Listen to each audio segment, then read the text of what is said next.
ওয়ালাইকুম ওরহমতুল্লাহি ওবরকাতু। আসসালামু আলাইকুম।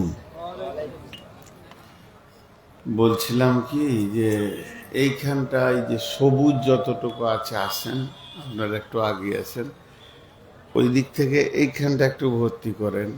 কেমন লাগছে না দেখে, কেমন হচ্ছে যেন কারোর সাথে কারো মিল নেই, ঝগড়া হয়ে আছে, কথাবার্তা নাই।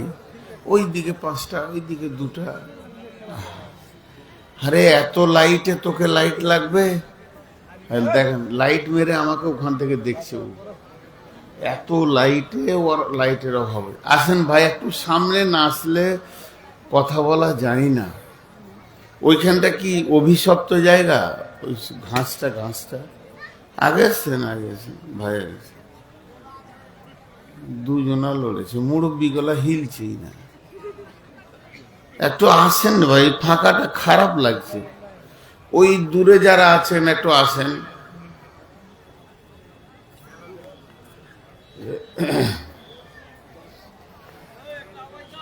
আলহামদুলিল্লাহ نحمده ونستعينه ونستغفره ونؤمن به ونتوكل عليه ونعوذ بالله من شرور أنفسنا ومن سيئات أعمالنا من يهده الله فلا مضل له ومن يضلله فلا هادي له وأشهد أن لا إله إلا الله وحده لا شريك له وأشهد أن محمدا عبده ورسوله الذي أرسله بالحق بصيرا ونذيرا وداعيا إلى الله بإذنه وسراجا منيرا أما بعد فإن خير الحديث كتاب الله وخير الهدي هدي محمد صلى الله عليه وسلم وشر الأمور محدثاتها وكل محدثة بدعة وكل بدعة ضلالة وكل ضلالة في النار. فقد قال الله تبارك وتعالى في كلامه المجيد وفرقانه الحميد. أعوذ بالله من الشيطان الرجيم. من أي شيء خلقه من نطفة خلقه فقدره ثم السبيل يسره ثم أماته فأقبره. بسم الله الرحمن الرحيم. أفلا يعلموا إذا بعثر ما في القبور وحصل ما في الصدور بسم الله الرحمن الرحيم ألهاكم التكاثر حتى زرتم المقابر كلا سوف تعلمون ثم كلا سوف تعلمون كلا لو تعلمون علم اليقين لترون الجحيم ثم لترونها عين اليقين ثم لتسألن يومئذ عن النعيم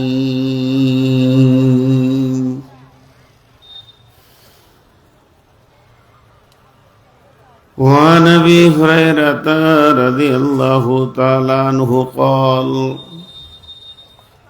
قال رسول الله صلى الله عليه وسلم إذا ودي الميت في القبر آتاه ملكان فيقولان من ربك ما دينك ومن نبيك أو كما قال صلى الله عليه وسلم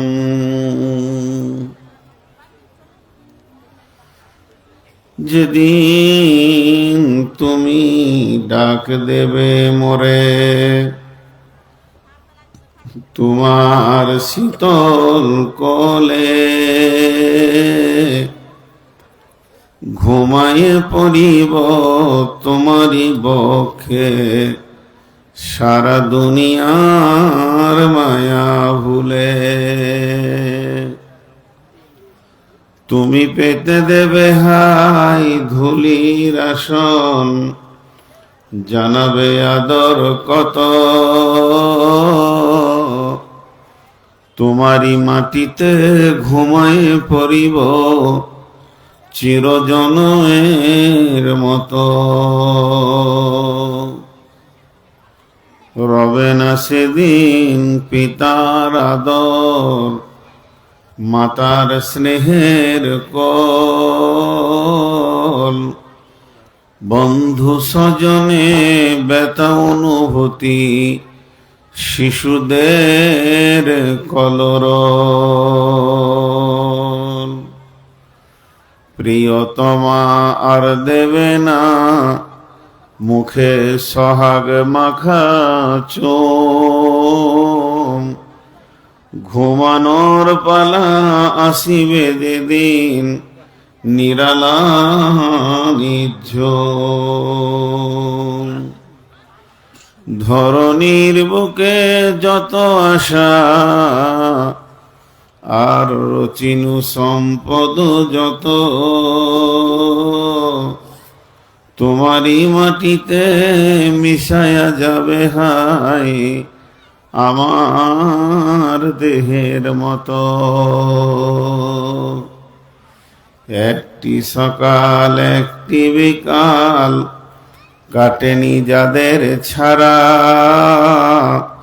ভাবিতে পারিনি কেমন এতে হাই পর হয়ে যাবে আজ তারা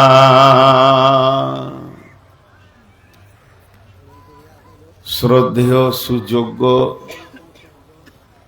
অত্র এলাকার কৃতি সন্তান আপামা জনসাধারণের নির্বাচিত আজকে সদরে সভা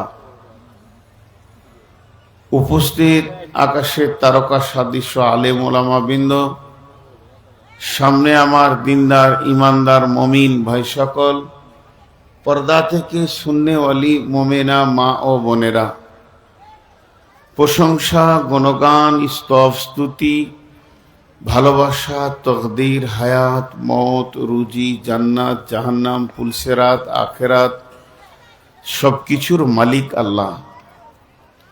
যে মহান মুনিব আজকে আমাদেরকে বিভিন্ন এলাকা, গোত্র, বংশ, জাতি, ধর্ম, বয়স, বর্ণ নির্বিশেষে 22শে এপ্রিল 2026 সালের রবিবার দিবাগত রাত্রিতে মালদা হরিপুরে আমাদেরকে এক গোরস্থান কেন্দ্রিক আয়োজিত মহফিলে ঈদগাহের ময়দানে হাজির করেছেন। তাই সেই মুনিবের দরবারে শুকরিয়া করি আলহামদুলিল্লাহ, আলহামদুলিল্লাহ। আর একটু জোরে বলেন আলহামদুলিল্লাহ। আস্তে, তুই বলবি না, আর কিছুই বলবি না, আলহামদুলিল্লাহ আকবার কিচ্ছু বলবি না। দরুদ ও সালাম বর্ষিত হোক আখিরি নবী নবী মুহাম্মদুর রাসূলুল্লাহ সাল্লাল্লাহু আলাইহি সাল্লামের উপর। আল্লাহুম্মা আমিন, আল্লাহুম্মা সাল্লি আলাইহি, আল্লাহুম্মা বারিক আলাইহি।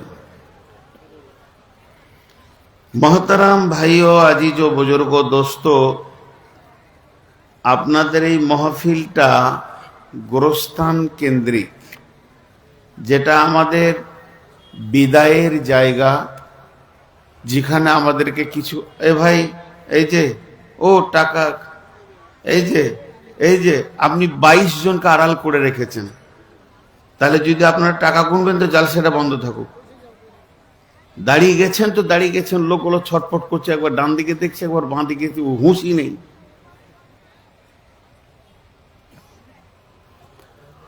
তো গোরস্থান কেন্দ্রিক আয়োজিত মহফিল, কবর একটা এমন জায়গা, আমাদের সকলকেই যেতে হবে।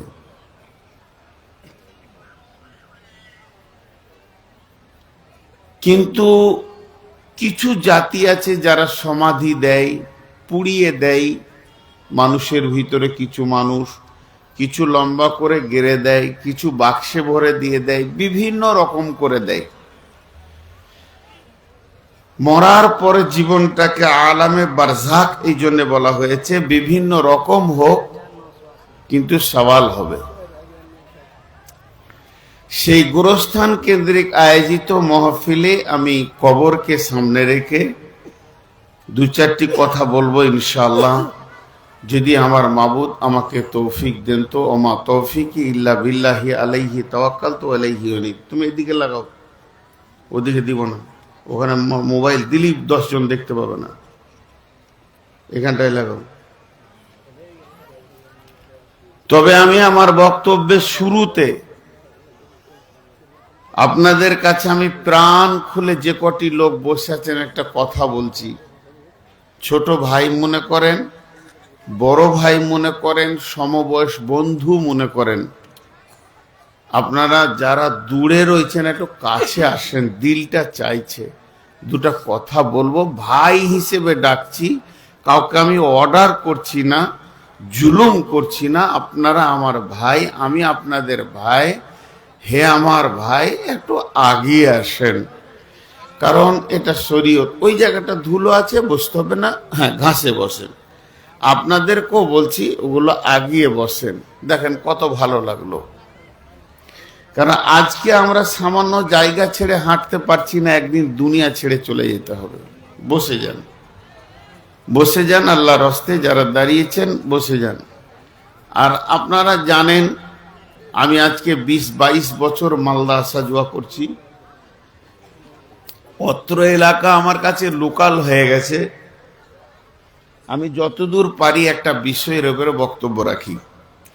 তো আমি যখন বায়ান শুরু করব আর কোনো কথা বলবো না। এই তোর বসতে অসুবিধা আছে? তোকে বলছি, এই তোর বসতে অসুবিধা আছে না? তোর মা মানা করেছে যে বসবি না?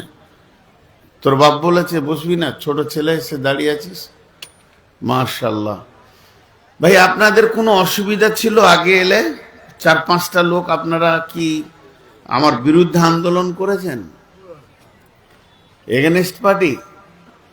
আসেন, ভালো কথা শুনি দুটো, মাশাআল্লাহ। খুব কষ্ট হচ্ছে, একজন তো উঠলই না, সিপিএমের মাল। জি ভাই, বসেন। জাযাকাল্লাহ। সকলে একবার বলি আলহামদুলিল্লাহ।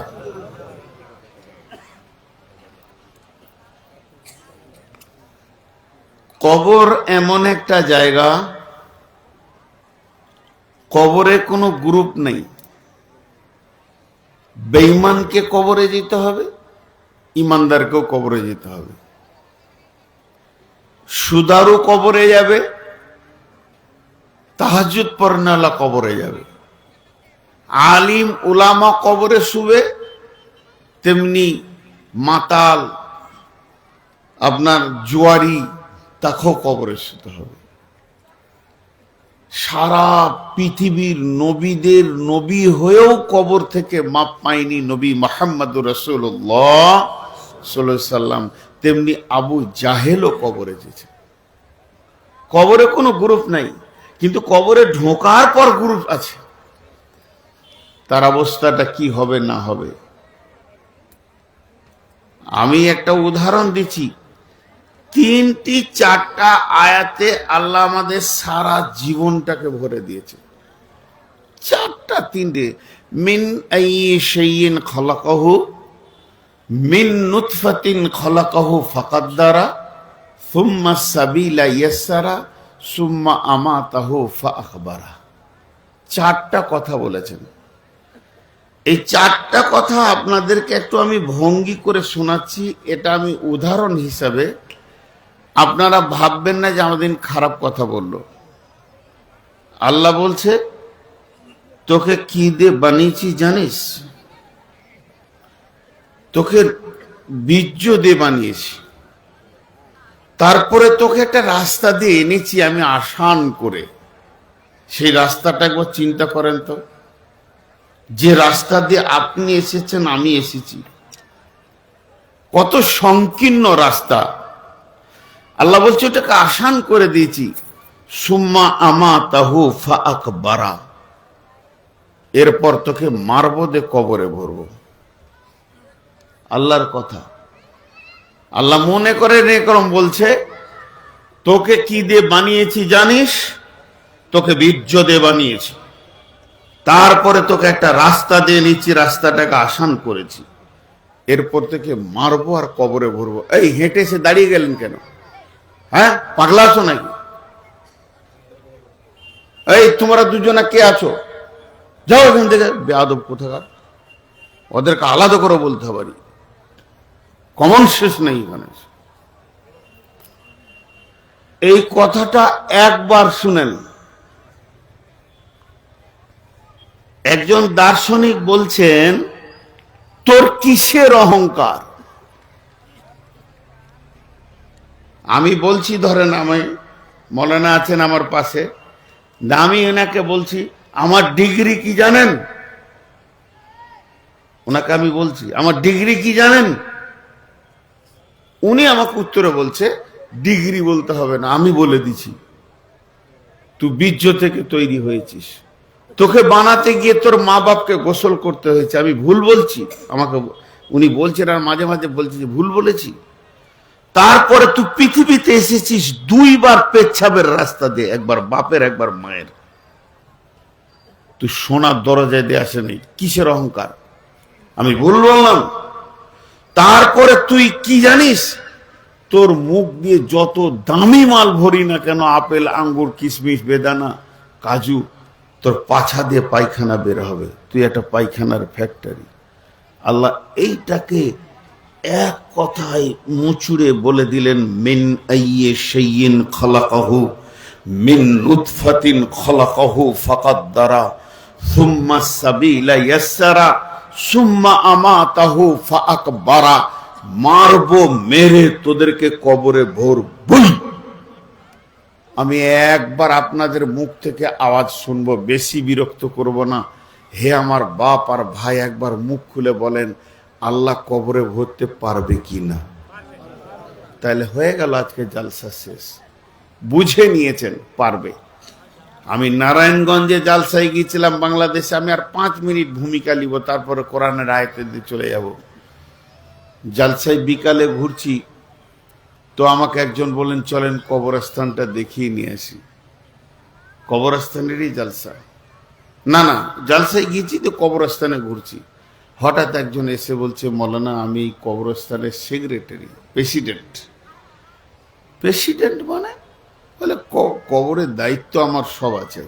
ইন্না লিল্লাহি ওয়া ইন্না। আমি ওদের সঙ্গে মজাক করতে লাগলাম, তাহলে আজরাইল কবে আসে কবে যায় সব আপনি জানেন তো? আপনি প্রেসিডেন্ট যখন, কে কখন মরবে আপনাকে বলে মরতে হবে? বলে না তা নয়, গ্রামে কমিটি থেকে কবরস্থানে একটা কমিটি আছে, প্রেসিডেন্ট করেছে। আমি বললাম ভাই এখানকার প্রেসিডেন্ট কোন জায়গার কথা বলছেন আপনি? একবার ভেবেছেন? আপনারা কিসের জন্য জালসা করেছেন? গোরস্থানের বলেন ভাষা উন্নতি কল্পে, তাই না? তো গোরস্থানের উন্নতি কল্পে জালসা করা কি দরকার? পিস্তল কিনেন, দুম দম করে মারেন, গোরস্থানে উন্নতি হবে। মারলেই তো ঢুকবে, মারলেই তো ঢুকবে, উন্নতি তো ওটাই। কিন্তু আল্লাহ তাবারাক ওয়া তাআলা কত সূক্ষ্ম কথা বলেছেন। বিসমিল্লাহির রহমানির রহিম। মিন আইয়ি শাইইন খালাকাহু মিন নুতফাতিন খালাকাহু ফাকাদ্দারা সুম্মা সাবিলা ইয়াসসারা সুম্মা আমাতাহু ফাআকবারা। আদি মে জমিন সুফরা ইলমে ওস্ত চে দুশ্মন বারি খা চেলা ঘেরে দোস্ত বাতাহদি দেগার বার কুসাতি কে হুকুম বামানান গারো হে সুমুন বুকমুন উমিয়ুন নিহাদলাল ফিরো জাদার সুলবেসাং গুলে লাল দরসা খে ফিরো জেরাং। আল্লাহ তাবারাক ওয়া তাআলার প্রশংসা করছেন শেখ সাদি। এক জায়গায় শেখ সাদি গিয়ে বলছেন, মাবুদ পৃথিবীতে অনেক শিল্পী দেখেছি, সেই শিল্পীরা সুন্দর সুন্দর তুলি নিয়ে আর রং নিয়ে বোর্ডে তারা ছবি আঁকে, ফুল আঁকে। তুমি এমন একটা শিল্পী, দুই মানুষের আপনার বীর্যকে পানিকে নিয়ে এত সুন্দর মানুষ বানিয়ে দিতে পারো। পৃথিবীর কোন শিল্পী এত সুন্দর মানুষ বানাতে পারবে না। আল্লাহ বলছেন, ইয়া আইয়ুহাল ইনসানু মা গাররাকা বিরাব্বিকাল কারীম আল্লাযী খালাকাকা ফাসাওয়াকা ফাআদালাকা ফি আইয়ি সূরাতিন মা শাআ রাক্কাবাক। আল্লাহর কলমটা কত সূক্ষ্ম ছিল, আল্লাহ কত সূক্ষ্ম তুলি ধরেছেন, আর ধরে আমার চোখটাকে বানিয়েছেন। চোখে ওয়াইপিং করতে হবে, ময়লা ঢুকে যাবে না, তার জন্য চোখে পাতা দিয়েছে, চোখের ওপরে ভুরু দিয়েছে। শুধু তাই নয়, চোখটার ভিতরে একটা তারা দিয়েছে, তারার ভিতরে একটা মণি দিয়েছে, আর ওই মণির ভিতরে 25,000 ক্যামেরা লেন্স লাগানো আছে একটা চোখে, দুইটা চোখে 50,000। এত সুন্দর বানিয়ে আল্লাহ বলছেন আমি বানালাম। মিন নুতফাতিন খালাকাহু ফাকাদ্দারা। যে পানিটাকে কেউ সুন্দর করে রূপ এনে দিতে পারবে না, পৃথিবীর কোন শিল্পী হয়নি যে পানির ওপরে নকশা এঁকে দেবে। আমি নকশা এঁকেছি। সুম্মা সাবিলা ইয়াসসারা। যে রাস্তায় তুমি এসেছো, তোমার মায়ের অতি সংকীর্ণ রাস্তাটাকে আমি আসান করে দিয়েছি পৃথিবীতে। এতগুলো যখন করেছি, আর দুটো খবর শুনে রাখো, এগুলো করেছি আর দুটো করব।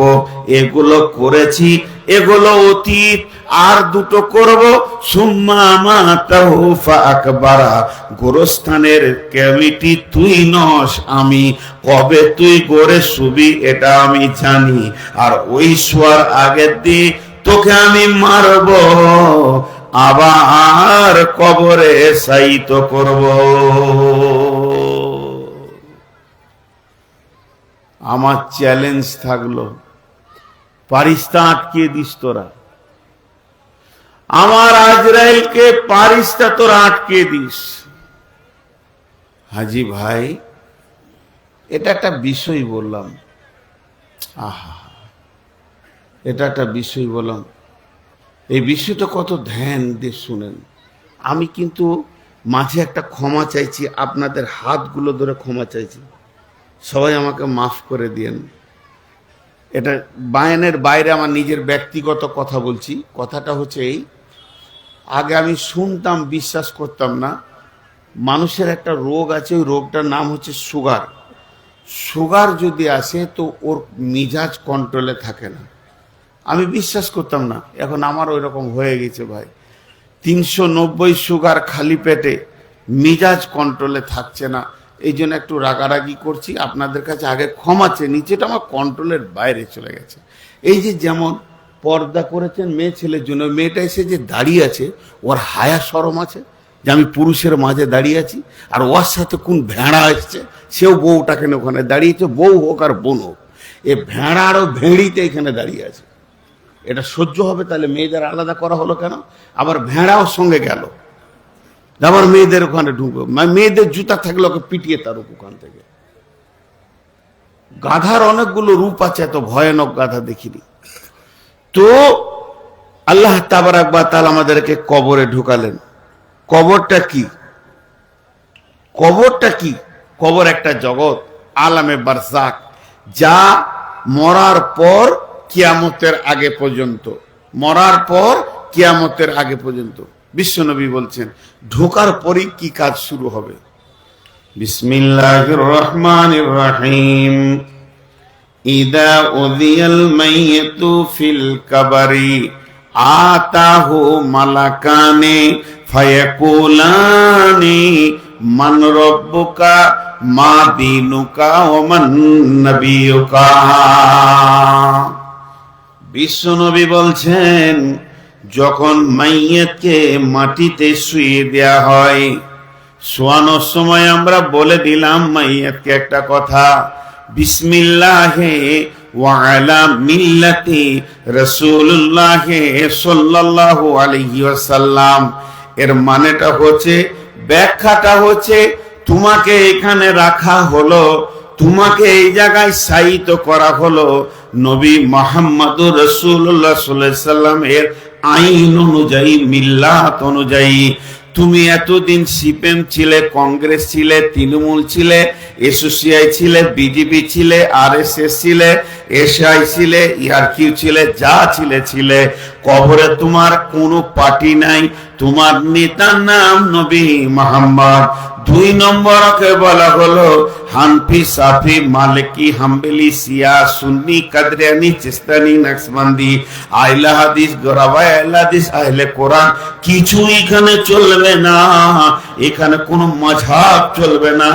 সহি সুন্নাহ, আহলে সুন্নাহ, সহি সুন্নাহ তোমাকে রাখা হলো, আল্লাহ রাসূলের তরিকায় রাখা হলো। তার মানে এখানে হানফি, সাফি, মালিকি, হাম্বলি চলবে না, সহি হাদিসের উপরে এই জায়গাটা পরিচালনা করতে হবে। এই বলে ওকে সইয়ে দেওয়া হলো। তারপরে আমরা মাটি দিয়ে দিলাম, আর মাটি দিয়ে যখন আমরা ফিরে চলে আসব, বিশ্বনবী বলছেন ওই মাইয়াত একটা ধ্যানে পড়ে যাবে। সেই ধ্যানটা কি? যারা চলে গেছে তাদের পায়ের জুতোর শব্দ শুনতে পাবে। এই ধ্যানমগ্ন যখন থাকবে, তখন 2 জন ফেরেশতা আসবে, একজন নয়। আতাহু মালাকানে, তারা 2 জন আসবে। 2 জন আসার পর ওকে বসাবে, ওকে জাগাবে, আবার প্রাণ সঞ্চার করা হবে। যে 3টে প্রশ্ন করা হবে, মান রাব্বুকা মা দীনুকা ওয়া মান নাবিয়ুকা। তোমার রব কে, তোমার দ্বীন কি, এবং তোমার নবী কে। 70 বছরের পড়াশোনা, প্রশ্ন 3টে। 100 বছরের পড়াশোনা, প্রশ্ন 3টে। 12 বছরের পড়াশোনা, প্রশ্ন 3টি। যে বয়সে মরেন, 3টে প্রশ্নতে আপনার সারা জীবনের ইসলামের সমস্ত হিস্টোরি বের করে নেবে। মান রব্বুকা মা দীনুকা মান নবিয়ুকা। এবার নবীজি কি বলছেন? নবীজি বলছেন, যে লোকটা ঠিক ঠিক উত্তর দিয়ে দিল, উত্তর ভুল করল না, রব্বি আল্লাহ দীনুল ইসলাম নবী মুহাম্মদুর রাসূলুল্লাহ সাল্লাল্লাহু আলাইহি সাল্লাম বলে দিয়েছে, যার কোনো ত্রুটি হয়নি, পরীক্ষার সমস্ত প্রশ্নের উত্তর দিয়ে দিয়েছে, তো ওই লোকটাকে ওর জন্য জাহান্নামের আগুনের দরজাটা খুলে দেয়া হবে। আর খুলে দেওয়ার পর ওই মাইয়াকে বলা হবে, একবার তুমি এক ঝলক জাহান্নামটা দেখে নাও, জাহান্নাম কি জিনিস, কত ভয়ানক, আগুনটা কত ভয়ানক, একে ওপরে লড়ালড়ি করছে, ছিঁড়াছিঁড়ি করছে, ওই আগুনটার দিকে তুমি তাকিয়ে দেখে নাও। যে তারপরে ফেরেশতা বলবে, তোমার রব তোমাকে রহম করেছে, দয়া করেছে, তাই তুমি উত্তর দিতে পেরে গেছো। আর ওই রকম জঘন্য জায়গা থেকে তোমার রব তোমাকে বাঁচিয়ে দিয়েছে। এখন তুমি শুয়ে যাও, নম কানমে উরুসা, নতুন দুলহা দুলহি যেমন শুলে তাকে কেউ ডিস্টার্ব করে না, ওই রকম তোমাকে কেউ ডিস্টার্ব করবে না, তুমি শুয়ে যাও। আর যে উত্তর দিতে পারবে না, হা লা আদ্রি, হাই আফসোস আমি তো কিছু জানি না, ওর জন্য জান্নাতের দরজাটা খুলে বলবে, দেখ হতভাগা, এই রকম দামি জায়গা থেকে তুই চিরতরের মাহরুম হয়ে গেছিস। ওই যে টেবিল আর একটা আছে, ওখানে দিকে যা, তুই চিরতরের মাহরুম হয়ে গেছিস, বাস চিরদিন তোকে এখন আযাব টানতে হবে। ওকে ওই অবস্থায় দিল। কিন্তু একটা মজার কথা দেখেন, আপনাদেরকে বলি, কবর একটা এমন জায়গা, কবরে কতদিন থাকতে হবে এর কোনো নির্দিষ্ট হাদিস কোরআনে 2 মাস 3 মাস 1 বছর 2 বছর 5 বছর বলে কিছু নাই। কখন আদম শুয়েছে, আদম আগে হাবিল কাবিল আদম, পৃথিবীর প্রথম দিকে তারা কবরে শুয়েছে, আজও কবরে শুয়ে আছে। আর যেদিন পৃথিবী ধ্বংস হবে সেদিন সবাই শুবে, একসাথে মাটি চাপা পড়ে যাবে। তাহলে ওদের কতদিন হলো? কোনো নির্দিষ্ট হাদিস কোরআন আসেনি যে কতদিন থাকবে। তবে কোরআনের একটা আয়াতকে তাফসীর করা যায়। বিসমিল্লাহির রহমানির রহিম। ওয়া নুফিকা ফিস সূরি ফাসাইকা মান ফিস সামাওয়াতি ওয়া মান ফিল আরদি ইল্লা মান শাআল্লাহু সুম্মা নুফিকা ফীহি উখরা ফাইদা হুম কিয়ামুন ইয়ানজুরুন। ওয়া নুফিকা ফিস সূর, প্রথম সূর যখন ফুঁকবে, সারা পৃথিবী ধ্বংস হয়ে যাবে, একটাও প্রাণী বেঁচে থাকবে না, অক্সিজেন নামে জিনিসটা পৃথিবীতে থাকবে না, গাছপালা ধ্বংস হয়ে যাবে, নদী নালা ধ্বংস হয়ে যাবে, পাহাড় পর্বত উঠবে, সমস্ত ধ্বংস হয়ে সারা পৃথিবীটা উঁচু নিচু থাকবে না। আপনার বাড়ির উঠোনে আপনার খামারটা, আপনার গলিটা যেমন সর্ষে মারার জন্য আপনি খৈলান তৈরি করেন, সারা পৃথিবীটা একটা চাটিয়াল ময়দানে পরিণত হয়ে যাবে। ঘর বাড়ি বিল্ডিং বালাখানা রাস্তাঘাট ব্রিজ সমুদ্র নদী কিছুই থাকবে না, ফ্যাক্টরি থাকবে না, সমস্ত মানুষ মাটি চাপা পড়ে যাবে। সুম্মা নুফিকা ফীহি উখরা, আবার দ্বিতীয় সুর যখন ফুরা ফোঁকা হবে, ফাইদা হুম কিয়ামুন ইয়ানজুরুন, মানুষ তখন পতঙ্গের মতো মাটির নিচে থেকে ধীরে ধীরে উঠবে। তাহলে চাপা থাকবে কতদিন? মুফাসসিরিনরা বিভিন্ন রকম মত বলেছেন। সহিহ সানাদ মতে 40 বছর পর দ্বিতীয় সূরটা ফোঁকা হবে। তার মানে কবরে যাকে কম দিন শুতে হবে, সব থেকে কম দিন ঘুমাতে হবে, কম দিন আযাব ভোগ করতে হবে, আর কম দিন জান্নাতের মধ্যে থাকবে, এইটা দেওয়া গেছে 40 বছর। এর নাম কবর। জি, খুব বুঝার চেষ্টা করি। কবর একটা এমন জিনিস না, মানুষকে সাইজ করে দেয়, সাইজ করে দেয়। খালি মাথায় একটা জিনিস ঢুকিয়েলেন, আপনি আমেরিকা যান, সৌদি আরব যান, আপনি বিদেশ যখন যাবেন, এয়ারপোর্টে ঢুকবেন তো গোটা গাছ চেক আপ করবে। কোনো খারাপ জিনিস নিয়ে যেতে দিবে না প্লেনে আপনাকে। একটা ছুঁচ, আমি সৌদি যাচ্ছি উমরাতে, তো আমার ট্রলিটাকে চাপিয়েছে, আমার জানা নাই আমার ট্রলিতে কি আছে, পুলিশ বলছে মাল আছে। আমার স্যার কিছু নাই, বলছে মেশিন বলছে মাল আছে, আপনি খুলেন। খুললাম, খালি কেমনি কিক কিক করে খুঁজে পাই না, শেষকালে খুঁজে বের করলে আমার একটা ছোট্ট এইরকম চাকু ছিল, ছোট্ট এইটুকু, আপেলও খোয়া হবে না কেটে, ওটা রাখতাম শ্বশুর কাছে, দেখতো পেয়ে গেল। তো কবর হচ্ছে ইমিগ্রেশনের জায়গা। এটা এহ জগৎ আর ওই ধারটা পরজগৎ, তার মাঝে কবর হচ্ছে চেকিং এর জায়গা, যেই মালটা জান্নাত যাবে না জাহান্নাম যাবে, চেকিং কবর হয়ে যাবে। গারকুল বাকি, যেটা মদিনা মানোয়ারাতে আছে, মসজিদে নববীর পূর্ব দিকে, আমাদের হিসাবে দক্ষিণ দিকে ধরতে হবে, মানে ওখানে দক্ষিণ মুখে নামাজ হয়, তো পূর্ব দিকে আছে, সেখানে হযরত ওসমানের কবর আছে। যেদিন আমি গেলাম গারকুল বাকিতে প্রথম, যাওয়ার পর দেখছি একটা জায়গা ঘেরা আছে, লেখা আছে উসমান বিন আফফান রাদিয়াল্লাহু তাআলা আনহু। তখন বুঝে নিলাম এই কবরে ওই ব্যক্তিটা শুয়ে আছে, যে ব্যক্তিটা কবরের কথা শুনলে অঝর নয়নে কাঁদতেন, এত বেশি কাঁদতেন যে দাড়িগুলো ভিজে গিয়ে টস টস করে বুকে চোখের পানি পড়ত। হযরত ওসমানকে প্রশ্ন করা হয়েছিল, ও নবীর জামাতা, খলিফা, আমিরুল মুমিনিন, আপনি জাহান্নামের কথা শুনে যত না কাঁদেন, আর পুলসেরাতের কথা শুনে যত না কাঁদেন, কিয়ামতের কথা শুনলে যত না কাঁদেন, কবরের কথা শুনলে আপনি এত বেশি কান্না করেন কেন?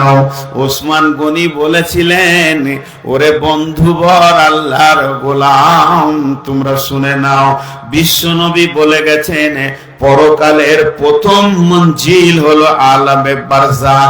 তুমি যে পরকালে পা দেবে, ওই ধারটা হলো মুর্শিদাবাদ আর এই দিকটা হলো মালদা। ফারাক্কা ব্রিজে প্রথমেই মালদায় যেখানে পা দিব, থানাটা হবে কালিয়াচক।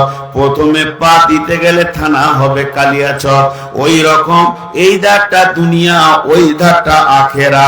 আর মত হচ্ছে দুটার বর্ডার, জীবিত তো দুনিয়া, মৃত তো আখেরাত। আর যখনই তুমি মরে যাবে, বাড়ির বিছানায় তুমি শুয়ে থাকবে, আর তোমার আত্মীয় স্বজন তোমার কবরের পরিপাটি শুরু করে দেবে। ওরা জানে ইয়ার খালার বাড়ি যাবে না, মামার বাড়ি যাবে না, এই লোকটা যাবে না অন্য কোনো জায়গায়, একে পাঠাতে হবে কবরে, যে জায়গায় রসুল গেছেন, এই রকম পরম্পরায় চলে গেছেন, ওখানে দিতে হবে। তাহলে আখেরাতের প্রথম শুবেন, প্রথম ঘরে ঢুকবেন, তার নাম কবর। আর বিশ্বনবী বলেছেন, যে লোকটা কবর থেকে বেঁচে যায় সে সব জায়গায় বেঁচে যাবে, আর যে লোকটা কবরে ধরা খেয়ে যাবে, জানতে হবে ওই লোকটা সব জায়গায় ধরা খেয়ে যাবে। অতএব কবর শুনলে আমার ভিতরটা যেন ধরাস করে চমকে উঠে।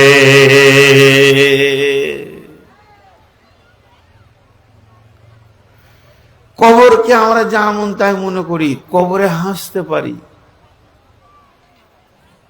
একটা প্রসঙ্গবিহীন কথা বলছি, জুমলা মুতারাজা, বিষয় লই, আজকের বায়ানের বিষয় লই, তাও বলছি। কোরআন আছে উলাইকা কাল আনআম বালহুম আযাল। মানুষ হলো চতুষ্পদ প্রাণীর মতো, তার থেকেও খারাপ।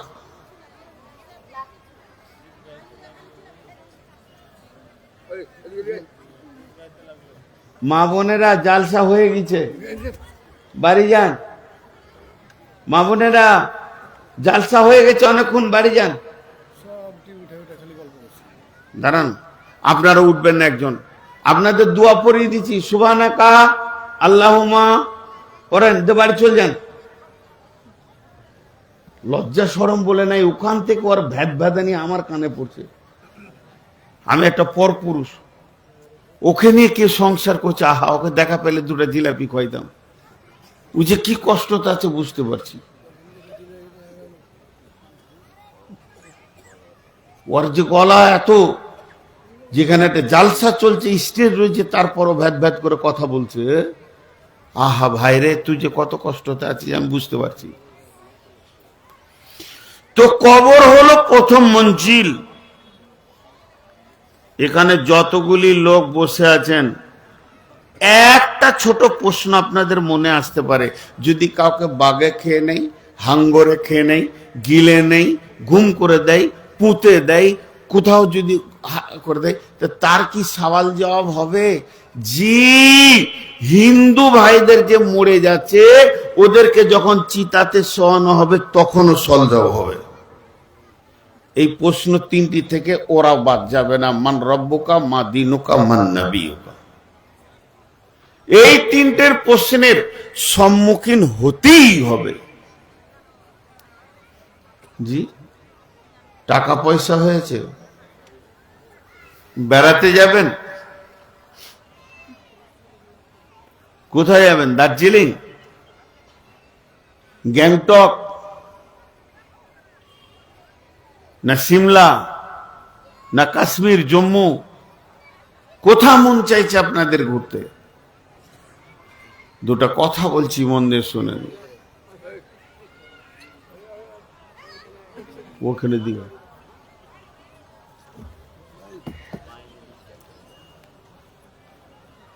দেখিস তার ছিলিস না। আমার দিকে ধ্যান দেন, একটু মানসিকতা দেন। কোথায় যাবেন আপনি ঘুরতে? দুটা জায়গার নাম বলছি, তিনটে কথা বলবো টোটাল। এক নম্বরে, মানিস্তাতা ইলাইহি সাবিলা হজ্জুল বাইতি। পৃথিবীর মুসলমান, তোমার যদি টাকা হয়, তুমি আমার ঘরে চলে এসো। আল্লাহ বললেন, নবীও বললেন, চলে এসো মক্কা মদিনায়। হলো। এরপরও যদি পৃথিবী ঘুরেন, গুনাহ হবে না, ঘুরতে পারেন, ঘুরলে জ্ঞান বাড়ে। কোরআন বলছেন, সিরু ফিল আরদি কাইফা কানা আকিবাতুল মুকাদ্দিবিন। তোমরা পৃথিবীতে বিচরণ করো, মিথ্যাবাদীদেরকে তোমরা বুঝতে পারবে। তাহলে দুইটা হয়ে গেল। তিন নম্বরে, টাকা থাক আর না থাক, গরিব হন, একটা জায়গা বেড়াতে যাবেন, আর বেড়াতে যখন যাবেন দল বেঁধে যেতে পারেন, অসুবিধা নাই। কিন্তু আমি নূর মোহাম্মদ বলবো, আপনি একাকী যান, গভীর রাত্রিতে যান। যদি আপনাকে ভয় লাগে তাহলে দিনে যান, নির্জন টাইমে যান, কাউকে সঙ্গে নেবেন না। ওই জায়গাটা কোথা? আসসালামু আলাইকুম ইয়া আহলাল কবুরি ইয়াগফিরুল্লাহু লানা ওয়া লাকুম ওয়া আনতুম সালাফনা ওয়া নাহনু বিল আসরি। ভাইরে আমার, হাত দুটো ধরে বলছি, সারা জীবন কি আমল করেছেন না করেছেন আপনারা জানেন। আমি কি করেছি না করেছি আমি জানি। আমার আমল আপনারা জানবেন না, আপনার আমল আমি জানবো না। আপনার কবরে আমি যাব না, আমার কবরে আপনি আসবেন না। শুধু এই ছোট্ট ভাইটির কথা শুনে একবার আমল করে দেখবেন, যখন কেউ থাকবে না, বাবা মা দাদা দাদি গ্রামবাসীর কবর যেখানে আছে, গোরস্থানে চুপ করে দাঁড়িয়ে দাঁড়িয়ে দেখবেন এই লোকগুলো একদিন বাড়ি ঘর জমি জায়গার পাগল ছিল, নীরব নগরে এসে চুপ করে শুয়ে আছে। হইচই নাই, মারামারি নাই, ফাটাফাটি নাই, এক হাত জায়গা লেগে চিল্লা চিল্লি নাই। কেমন বড় বড় মাস্তান শুয়ে আছে এখানে, গরিব আছে, ধনী আছে। বিশ্বনবী বলছেন, যখন তুমি কবরের কাছে যাবে ওদেরকে সালাম দাও। আমি স্টেজে উঠলাম, সালাম দিলাম, অপেক্ষা করলাম আপনাদের উত্তর দিচ্ছেন কিনা। আপনারা আমাকে রিটার্ন উত্তর দিয়ে দিলেন ওয়ালাইকুম সালাম, খুশি হয়ে গেলাম। কিন্তু দু জায়গায় সালাম দেওয়ার পর উত্তরের অপেক্ষা করিও না। বিশ্বনবী বলছেন, একটা হচ্ছে মসজিদে যখন তুমি ঢুকবে, ওয়াসসালাতু ওয়াসসালামু আলাইকা ইয়া রাসূলুল্লাহ, আল্লাহুম্মা ইফতাহ লি আবওয়াবা রাহমাতিকা, আসসালামু আলাইকুম। কেউ না থাকলে আল্লাহর ফেরেশতা আছে তার কাছে, অতএব তুমি সালাম দিয়ে দাও যে তুমি সলাতুল হাজাত পড়ো, চাই দাখিলা মসজিদ পড়ো, সলাতুল তাহিয়াতুল উজু পড়ো, নামাজ পড়ো, চাই জিকির করো, তেলাওয়াত করো, মসজিদে গিয়ে সালাম দাও, উত্তরে অপেক্ষা করিও না। আর ওই জায়গায় যাও যে জায়গাতে সমস্ত গ্রামবাসী 70 পুরুষ শুয়ে আছে, যাকে নিয়ে আপনাদের বংশের গৌরব, আমি অমুকের বেটা, আমি অমুকের পোতা, আমার দাদার নাম অমুক, সেও সেখানে শুয়ে আছে। তুমি একবার গিয়ে বলো আসসালামু আলাইকুম। তাহলে আপনারা প্রশ্ন করলে মৃত্যু ব্যক্তিকে সালাম দিব কেন? তারা কি উত্তর দেয়? জি না, এখানে সালামটা হলো দোয়া। দোয়া মানে আল্লাহ তোমাদের উপরে শান্তি বর্ষণ করুক, ইয়াগফিরুল্লাহু লানা ওয়া লাকুম। হে বন্ধু, তোমরা তোমাদেরকে আল্লাহ মাফ করে দেন, আর আল্লাহ আমাদেরকেও মাফ করে দেন। আনতুম সালাফনা ওয়া নাহনু বিল আসরে। ওরে বিশ্ব ও কবরবাসী রে, তোমরা আগে এসেছো, আমরা পরে পরে আসবো।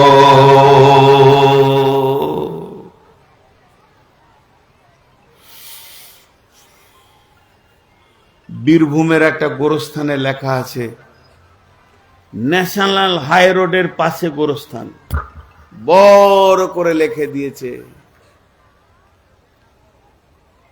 হে পথিক, চলার পথে দোয়া করে যাও আমাদের জন্য। কত বড় ভিখারি হয়েছে ওরা। হে পথিক, চলার পথে আমাদের জন্য দোয়া করে যাও। 2 নম্বরে লিখেছে, হে পথিক, আজ তুমি যেখানে, গতকাল আমি ছিলাম সেখানে। 3 নম্বরে লিখেছে, হে পথিক, আজ আমি যেখানে, আগামীকাল তুমিও সেখানে। আগামীকাল তুমিও সেখানে আসবে, তো আমাদের জন্য একটু দোয়া করে যাও। বেড়াতে সিমলা, কাশ্মীর আর জম্মু যেতে হবে না, সময় পেলে একটু গোরস্থানের কাছে যান। কবরের কাছে যদি যান, বাপ মায়ের কবর, দাদা দাদির কবর, আত্মীয় স্বজনের করম, গিবারমবাসীর কবর, কবর ওলা যে খুব লাভ হবে তা হবে না। আমার আব্বা মা বর্ধমানে শুয়ে আছে, গত রাত্রে আমি হাত তুলে দোয়া করেছি, আল্লাহ আমার আব্বাকে আমার মাকে জান্নাতুল ফেরদাউসের উঁচু মাকাম দান করো। কোথা করেছি? ওই দোমোহনায় ছিলাম, 400 কিলোমিটার দূরে আমার বাপ শুয়ে আছে। আর আমি যদি আমার বাপের কবরের পাশে দাঁড়িয়ে বলি, হে আল্লাহ আমার বাপকে তুমি জান্নাতে দাও, ওইটাও যা এটাও তাই। কাছে গেছি বলে যে লাভ বেশি হবে, হবে না, কিন্তু একটা লাভ হবে, যে জীবিত, যে জীবিত ও আর লাভ হবে। কেন? বলে যে ঘরটাতে আমি বাস করছি ওই ঘরেই আমার বাপ ছিল, ছেড়ে চলে এসছে। আর একবারও দেখতে গেছে না যে ঘরের রংটা চটে গেল নাকি, মিস্ত্রি ডাকতে হবে নাকি, শুয়ে আছে চুপ করে, ডাকলেও যাবে না। তা আমাকেও আসতে হবে। কবরের পাশে গেলে আখেরাত মনে পড়বে, দুনিয়ার ওপরে ঘৃণা আসবে। বড় বড় বাদশাহ, বড় বড় কোটিপতি সব কবরে শুয়ে আছে, নীরব নগরে। তার জন্য যাও, যাও কবরের কাছে যাও। আমরা কবরগুলোকে জানা মানে জিনিস মনে করছে। বিসমিল্লাহির রহমানির রহিম। আফলা ইয়ালামু ইযা বু'সিরা মা ফিল কুবুর ওয়া হুসিলা মা ফিস সুদূর। কবরবাসী, আল্লাহ বলছেন, হে নবী, তুমি কি জানো না কবরের ভিতরে কি শায়িত আছে? আমি কি জানি না কবরের ভিতরে কি শায়িত আছে? কবরের বিস্তারিত বর্ণনা আমার আল্লাহর কাছে গোপনীয় নয়। অতএব নবী হে, কবরের ব্যাপারে অতি সাবধানতার কথা বলো উম্মতকে। কবর একটা এমন জায়গা, একবার ঢুকে গেলে আর ফিরে আসা যাবে না। কবরে মানুষ কি অবস্থায় থাকে? মহাসমুদ্রের থই থই পানির মধ্যখানে যদি কাউকে ছেড়ে দেয়া হয়, কুল কিনারা দেখতে পেছে না, যে অবস্থায় থাকে কবরের মানুষ ওই অবস্থায় কাটে। সামান্য নিকির জন্যে ভিখিরির মতো সন্তান সন্ততিদের মুখের দিকে তাকিয়ে থাকে। এর জন্যই তো আপনাদের দেশে আলিম নাদবি বদরুদ্দোজা নাদবির আব্বা বলেছেন, পিতা মাতা তোমায় কত ভালোবেসেছিল, আজকে তারা তোমায় ছেড়ে কোথায় চলে গেল। কবর কূপে পড়ে তারা হাবুডুবু খায়, তোমাদেরও দোয়া দানে আশাই চেয়ে রয়। তাদের নামে করো দোয়া, করো কিছু দান, তোমায় দোয়া দানে তারা পাবে পরিত্রাণ গো, পাবে পরিত্রাণ।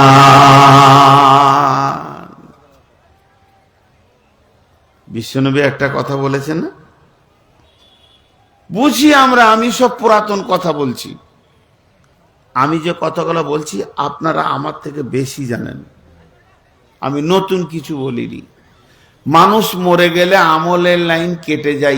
ইজা মাতাল ইনসানো ইনকাতা আনহু আমালুহু, তার আমলের লাইন কেটে যায়। তাহলে আমার বাপ মরে গেছে, ভাই মরে গেছে, আব্বা মরে গেছে, দাদা মরে গেছে, দাদি মরে গেছে, নানা মরে গেছেন, নানি, এই এখানে পুঁটি মাছ মারা করে দেবো তুমি। নানা মরে গেছে, নানি মরে গেছে, তারা কবরে এই অবস্থায় আছে, সামান্য নেকির প্রত্যাশা।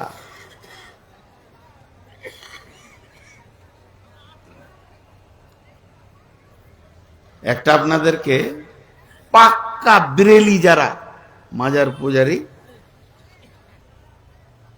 একটা ওয়াজ শোনাচ্ছি, সামান্য ওয়াজ, 1 মিনিট লাগবে। জ্ঞান হিসেবে নেন, এটা কোনো হাদিস কোরআনের দলিল নাই, জ্ঞান হিসেবে নেবেন। এটা বুখারীতে নাই, মুসলিমে নাই, আবু দাউদে নাই, তিরমিজিতে নাই, ইভেন মিসকাত একটা বুলুগুল মারাম কোথাতেও নেই। কিরকম? একটা লোক রাস্তা দিয়ে হাঁটছে, তো দেখছে একটা কবরের ভিতর থেকে তেলাওয়াত আসছে কোরআনের। মানে কবরবাসী তেলাওয়াত করছে। এটা গল্প বলছি আমি, বলবেন না কাল সকালে ফোন করে যে হুজুর ওইটা হাদিস নম্বরটা একবার বলে দেন। এটা কিছু বোঝানোর জন্য বলছি। তা ওই রাস্তা দিয়ে একজনা পেরিয়ে যাচ্ছিল, হঠাৎ থমকে দাঁড়িয়ে গেল আওয়াজটা শুনে, আর দাঁড়িয়ে যে ওর মুখ থেকে বেরিয়ে গেল সুবহানাল্লাহ। কিছু আশ্চর্য দেখলে আপনি, আমিও বলবো সুবহানাল্লাহ। আর যখনই সুবহানাল্লাহ শব্দটা বেরিয়ে গেল, তো এই কবরবাসী এই জীবিতটাকে বলছে। এটা গল্প, যে কবরে কত অসহায় থাকে মানুষ, এটা বোঝার জন্য বলছি। কবরবাসী বলছে, ও জীবিত ভাই, আমি দীর্ঘ কয়েক বছর কবরে শুয়েছি, কোরআনের হাফিজ, আমার কাছে নেকিরতে কমি পড়ে গেছে, আমি নেকি বলে কিছু বুঝতে পারছি না। তবে একটা কাজ করো, আমি এই কবরে শুয়ে শুয়ে 200 বার কোরআন খতম করে দিয়েছি। গল্পটা শুনেন। 200 বার কোরআন খতম করে দিয়েছি আমি, 200 বার কোরআন খতম করেও একটা নেকি এখনো পেছি না। আর তুমি যে একবার সুবহানাল্লাহ বললে, এইটাতে নেকি লেগে গেল। তার মানে মৃত্যু ব্যক্তি যাই কিছু করুক আর নেকি হবে না, যতদিন বেঁচে থাকবে নেকি হবে। তা তুমি যে একবার সুবহানাল্লাহ বললে, ওই নেকিটা একবার আমাকে দাও, আর আমার 200 বার কোরআন খতমটা তুমি নিয়ে নাও। এই গল্প থেকে কি বুঝলেন? যদিন এই পৃথিবীতে আছি, চলতে চলতে চায়ের দোকানে একবার বলেন আস্তাগফিরুল্লাহ, আল্লাহ নেকি দিয়ে দেবে, গুনাহ মাফ হয়ে যাবে। হ্যাঁ, আলহামদুলিল্লাহ।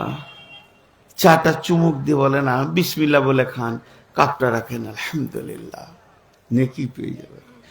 কিন্তু কবরে একবার শুয়ে গেলে বাস, সব রাস্তা শেষ, সব রাস্তা শেষ, সব রাস্তা শেষ। এর নাম কবর। কবরকে কত গুরুত্ব দিয়েছেন আল্লাহ।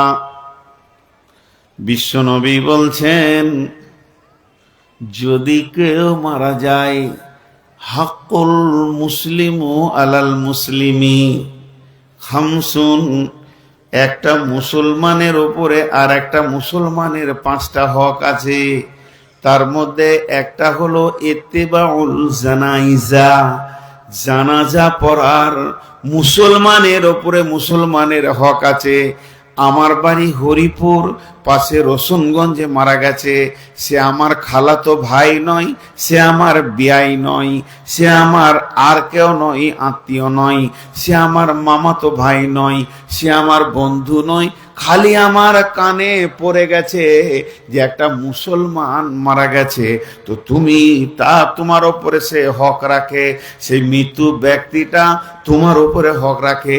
তোমার যদি কোনো কাজ না থাকে, ফ্রি থাকো, আর শরীরটা যদি সুস্থ থাকে, তুমি ওখানে জানাজায় শরিক হয়ে যাও। যদি না শরিক হোক গুনাহ হবে তা নয়, এটা আবদারের হক, এটা ফারজে কেফায়া, এটা ফারজে আইন নয়। অতএব সে একটা হক রাখে। আমার বাড়ি বর্ধমান, আপনার গ্রামে আমি আজকের দিনে বিরাট মৌলানা নয়, কিন্তু আমার একটা ডিগ্রি সব থেকে বড়, আমি হলাম আপনাদের মেহমান। আর মেহমানের কোনো ডিগ্রি লাগে না, কোয়ালিফাইড লাগে না, আর কোয়ালিটিও লাগে না। বিশ্বনবীর ঘরে ইহুদি মেহমান সম্মান পেয়েছে, তো আমি তো কালেমাওয়ালা মেহমান, তাহলে আমি হক রাখি হরিপুরের লোকের কাছে 1 কাপ চা, আমি হক রাখি 1 গিলাস পানি। আমি আসার পরে পরে আমার হকটা তারা পুরা করবে, এরে দে রে পানি দে, নাস্তা দে, চা দে। তাই ওই রকম হক একটা মুসলমানের ওপরে আর একটা মুসলমানের জানাজার হক রয়েছে। আর এই হকটা যদি কেউ পুরা করতে যায়, তার লাভ কি হবে? হকটা যদি কেউ পুরা করতে যায়, তার লাভ কি হবে? যে লোকটা জানাজা পড়তে যাবে, সে 1 উহুদ পাহাড় নেকি পাবে, 1 উহুদ পাহাড় নেকি পাবে। উহুদ পাহাড়টা কত বড়? 3 কিলোমিটার চওড়া, 7 কিলোমিটার থেকে 8 কিলোমিটার, 11 কিলোমিটার লম্বা, আর অনেক বড় উঁচু। এই উহুদ পাহাড় পরিমাণ নেকি পাবে। কিন্তু ওই লোকটা ওখানে থেকে গেল, ওর জানাজা পড়লো, তারপরে মাইয়েতের সাথে গেল, গোরস্থানে গেল, ওকে নামানো হলো, তখনও ওখানে ছিল, ওকে মাটি দেয়া হলো, তখনও ওখানে ছিল। সব কমপ্লিট করে যদি ফিরে আসে, 2 উহুদ পাহাড় নেকি পাবে।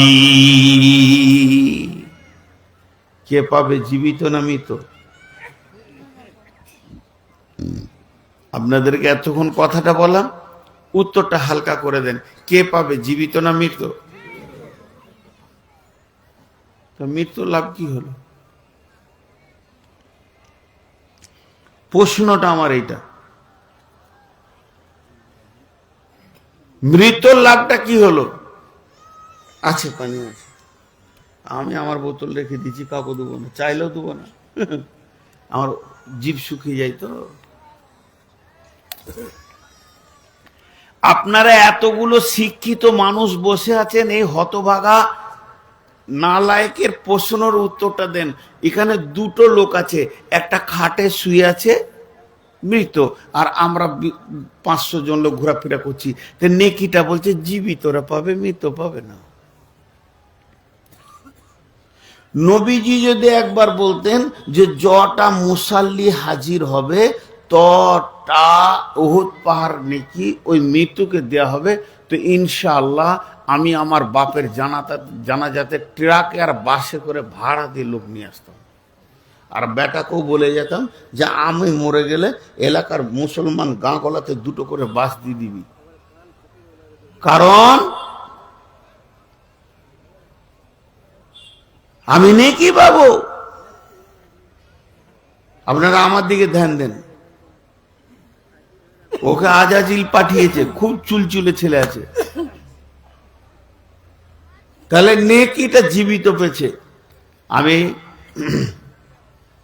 একটা জায়গায় জালসায় গিয়েছিলাম, আমাকে একটা বিরাট মসজিদে থাকতে দিল।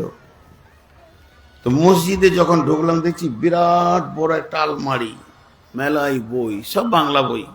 আমার ইলম কম ভাই, খুব যে গভীর ইলমে রাখি তা রাখি না, বাংলা বই পড়ি, বক্তব্য রাখছি। একটা ইমাম গাজ্জালির বই বের করলাম, ধ্যান দেবেন এইখানটা। তো ওই জায়গায় লেখা আছে মৃত ব্যক্তি কথা বলে। আমার আর মাথা কাজ করছে না, মোটা করে বইটাতে হেডিং লেখা আছে, পাতাটা উল্টাইলাম তো, মৃত ব্যক্তি কথা বলে, মৃত ব্যক্তি জ্ঞান দেয়। পৃথিবীর সব থেকে বড় শিক্ষক হলো মৃত ব্যক্তি, আর পৃথিবীর সব থেকে বড় ক্লাসরুম হলো জানাজা। এই মৃত ব্যক্তি যখন পড়াবে আর জানাজাতে দাঁড়িয়ে যারা পড়বে, মৃত ব্যক্তি পড়াবে, খাটে শুয়ে পড়াবে, আর জানাজাতে দাঁড়িয়ে যারা পড়বে, এই পড়া করার পর, এই পড়াটা হয়ে যাওয়ার পর প্রাইমারি স্কুলে পড়া নয়, হাই স্কুলে পড়া নয়, কলেজের পড়া নয়, ইউনিভার্সিটি পড়া নয়, আল জামিয়ার পড়া নয়, মাদ্রাসার পড়া নয়, হাইমাসের পড়া নয়, মৃত ব্যক্তি পড়াবে, জীবিত ব্যক্তি পড়বে, দিয়ে যখন ঘর চলে যাবে তারপরে যদি ওর পড়াটা মনে না থাকে, তারপরে যদি ওর পড়াটা মনে না থাকে, ওর মতো হতভাগা হতদ্রদ্য বদনসিবকে পৃথিবীর যে কোনো ইউনিভার্সিটিতে দিয়ে দেন, আর মানুষ করতে পারবে না। ওই বইটাতে লেখা রয়েছে। আমার মাথা কাজ করছে না, আর জালসার সময় কাছে এসছে, আর 8 ঘন্টা পর ডাকবে, আর ওই একটা পড়া খালি ঘুরিয়ে ঘুরে পড়ছে। এটা কেমন কথা বলছে রে? মরা ব্যক্তি পড়াবে, তখন আস্তে আস্তে পড়তে, ইমাম গাজ্জালির বই বুঝতে কষ্ট হয়, ইহ্য়াউল উলুম বুঝতে কষ্ট হয়, তাম্বিহুল গাফিলিন বুঝতে কষ্ট হয়। পড়তে পড়তে যখন 3 বার 4 বার 5 বার ছাড়িনি, তখন দেখলাম যে ক্লিয়ার হলো। এবার বলেন, একটা উদাহরণ দিব, তারপরে সবগুলোকে মিলিয়ে দেবো আপনাদেরকে, ধ্যানের সঙ্গে শুনবেন। খুব বড় দর্শন তত্ত্ব ধরেছি ইমাম গাজ্জালির কথা। উদাহরণটা কি, এখন প্রাইমারি স্কুলে দুপুরবেলায় ভাত দেয় না, ভাত মিড ডে, আন্ডা, তাও আন্ডা চুরি হচ্ছে, কি হচ্ছে, ভেজালছে। আমাদের জামানায় যেটা ছিল, আজ থেকে 45-47 বছর আগে, তখন প্রাইমারি স্কুলে দেয়া হতো কেক রুটি। মনে আছে কারো? আছে না? কেকটা কেন দিত? কেকটা কেন দিত? সরকার ওটা বরাদ্দ করেছিল কেন? ঠিক স্কুল টাইম হলে গোসল করতাম, স্কুল যেতে হবে, এমন করে মিনিস্টার সাজতাম, পেন্টুল ফেন্টুল পরে, জামা পরে, আর সেই ছোট্ট মতো একটা বই বগলে নিয়ে হাঁটন দিলাম। ঠিক মনে হচ্ছে যেন অফিসে যাচ্ছি, আসলে পড়তে যায় নাই, কেকটা লোভে গেছি, কেকটা লোভে গেছি। খালি একবার যদি ছুটি বলে দেয় তো বইটা দিতাম না, উঠে পালিয়ে যেতাম, মার দৌড়। আমার বোন পড়তো আমার থেকে উঁচু ক্লাসে, আমার বই কুড়িয়ে ওকে অনেকবার দিতে, তোর ভাই বই ফেলে দিয়ে পালিয়ে দিয়ে নিয়ে যা বাড়ি। এই ঘটনা কেন?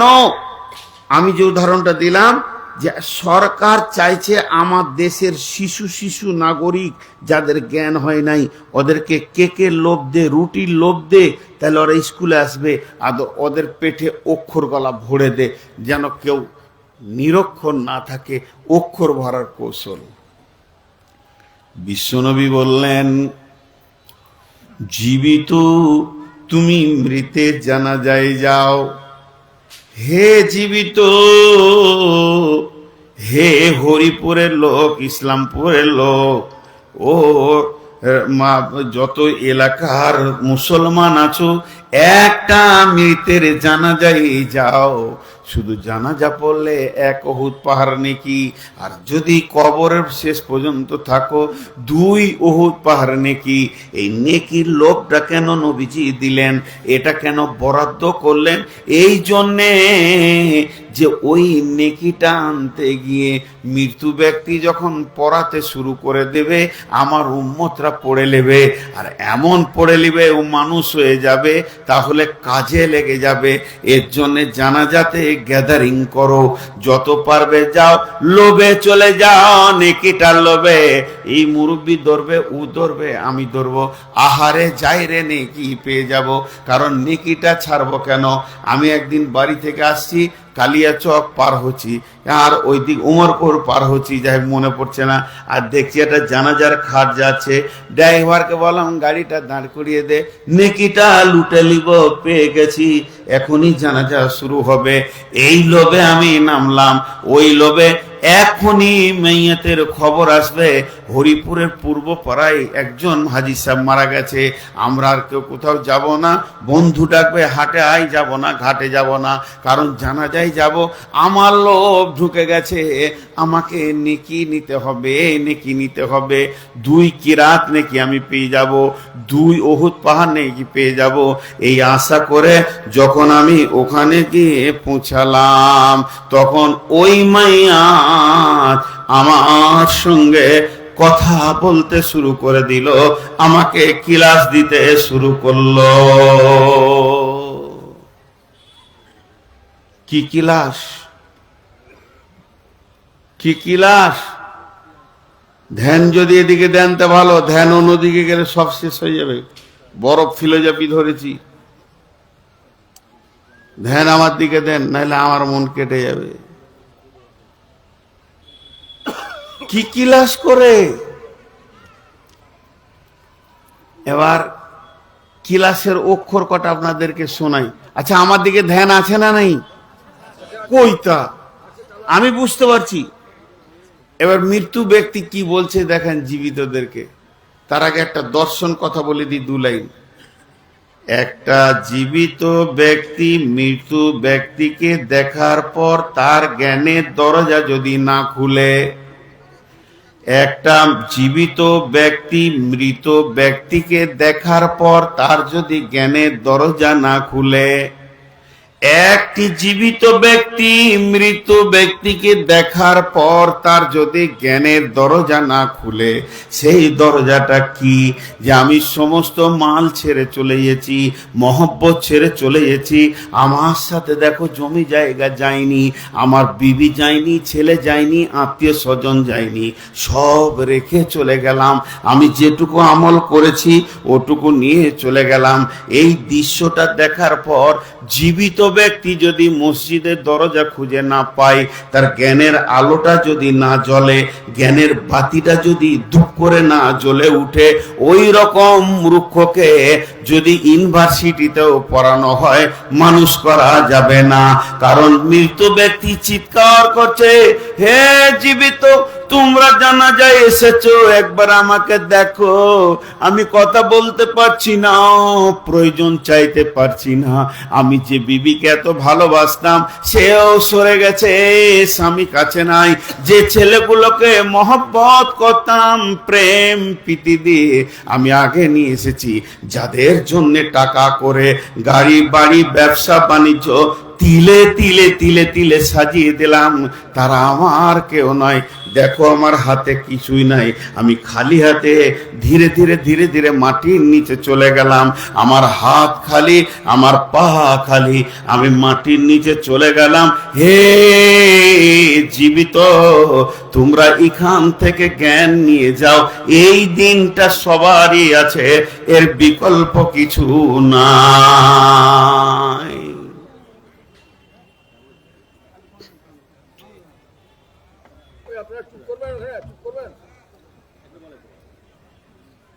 কি হলো?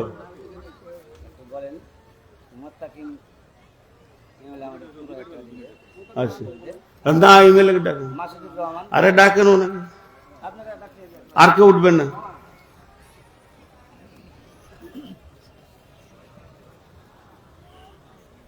বসেন, সবাই উঠছেন কেন? উনি আমার কাছে আসবেন। বাস, ওয়ালাইকুম আসসালাম, এদিকে আসুন।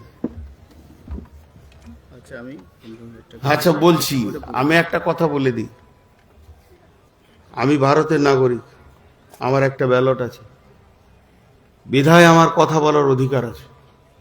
আমার ব্যালট কারোর স্বাধীনতা নেই। আমি ভারতের নাগরিক, আমার 14 পুরুষ ভারতের নাগরিক। এবছর ভোট কোন রকম গোলমাল করবেন না, কোন রকম না, কোন দিকে মাথা ভরবেন না। সবাইকে দরদ নিয়ে বলছি, ও মহিলা যত ভুল করেছে করুক, ওকে পাস করাতে হবে, না হলে আসামের যে দৃশ্য ওটা পশ্চিমবঙ্গে হবে। এটা আমি ভাই হিসেবে ওসিয়ত করলাম। আর এই বয়সে আমার ছোট ভাই, ওখানে মাইকে কথা বলতে হবে না, আমি বলে দিলাম। আর উনি 15,000 টাকা দিয়েছে, ও তো হবে।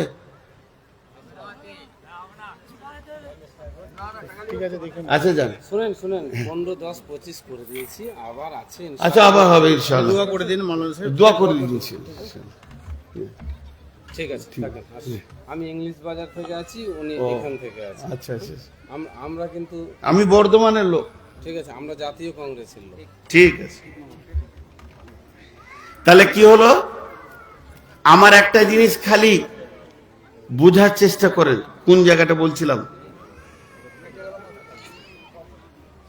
যে না, আমার মাথা ঠিক আছে, যে একটা মৃত ব্যক্তি আপনাকে জ্ঞান দিচ্ছে। কথাটা বুঝাতে পারলাম? আর একবার বলছি, আপনারা যেটাই ভুল শুনলেন, যা শুনলেন, আমি এখন আপনাদের সামনে যেটা বলছি, একটা মৃত ব্যক্তি কতগুলো কথা বলে গেল। এই যে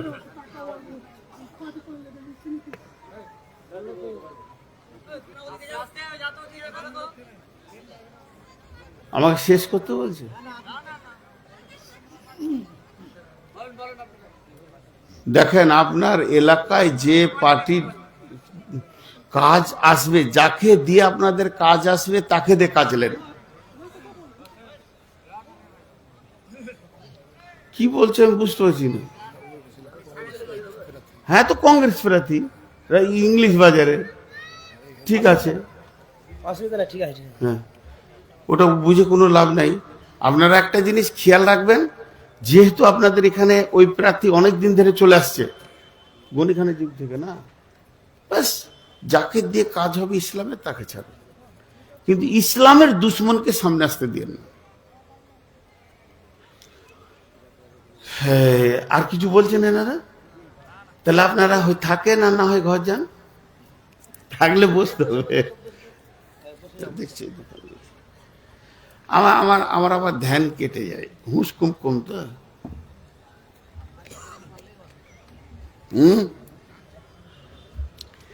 তো মৃত ব্যক্তি জীবিত ব্যক্তিকে জ্ঞান দিল।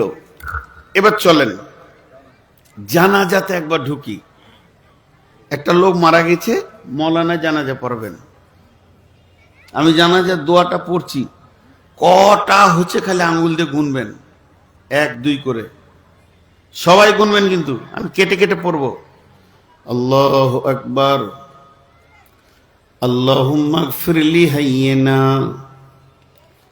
ওয়া মাইতিনা ওয়া শাহিদিনা ওয়া গায়িবিনা ওয়া সাগীরিনা ওয়া কাবীরিনা ওয়া যাকারিনা ওয়া উনসানা আল্লাহুম্মা মান হিয়াইতাহু মিন্না ফাআহি আলাল ইসলাম ওয়া মান তাওয়াফাইতাহু মিন্না ফাতাওয়াফাহু আলাল ঈমান আল্লাহুম্মা লা তাহরিমনা আজরাহু ওয়া লা তাফতিননা বা'দাহু।